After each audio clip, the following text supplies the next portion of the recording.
வீட்டுக்கு வந்த செழியன் ஈஸ்வர்கிட்டையும் கோபிக்கிட்டையும் சுதாகர் வீட்டில் பாக்கியா எப்படி நடந்துக்கிட்டாங்க அப்படிங்கிறத பற்றி சொல்கிறாரு. இதை கேட்டு ஈஸ்வரி ரொம்ப கொதிச்சு போய் நிற்கிறாங்க.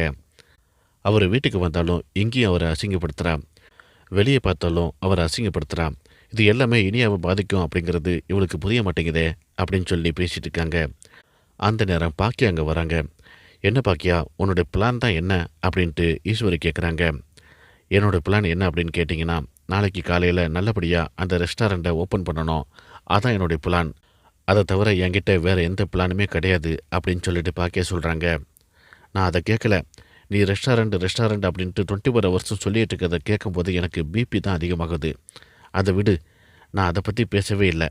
நீ சுதாகர்கிட்ட என்ன பேசின, ஏன் இப்படி நடந்துக்கிற, நீ பேசக்கூடிய ஒவ்வொரு வார்த்தையும் உன்னுடைய பொண்ணோட வாழ்க்கையை பாதிக்கும் அப்படிங்கிறது உனக்கு தெரியாதா அப்படின்னு சொல்லிட்டு ஈஸ்வரி கேட்குறாங்க. நான் எதுவுமே பேசலத, அவர் என்கிட்ட அக்கறையாக எதுவுமே கேட்கல, நானும் அவரை மூஞ்சல் அடித்த மாதிரி எதுவுமே பேசலையே அப்படின்னு சொல்லிட்டு பாக்கியா சொல்கிறாங்க. நீ என்ன பேசுன அப்படிங்கிறத செலின்னு சொல்லிட்டான் என்கிட்ட அப்படின்ட்டு ஈஸ்வரி சொல்கிறாங்க. அத்தை, நான் உண்மையை தானே சொன்னேன், நான் வேறு எதுவுமே சொல்லலையே அப்படின்னு சொல்லிட்டு பாக்கியா சொல்கிறாங்க.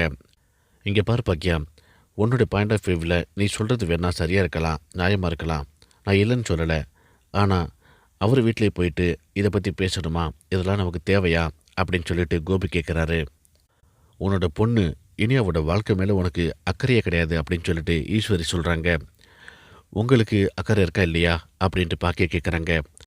உன்னை விட அக்கறை எனக்கு அதிகமாகவே இருக்குது அப்படின்ட்டு ஈஸ்வரி சொல்கிறாங்க. உங்களுக்கு அக்கறை இருந்தால் அதுவே எனக்கு போதும் அப்படின்னு சொல்லிட்டு பாக்கியா அங்கேருந்து போகிறாங்க. இதோட இந்த ப்ரோமோ முடியுது.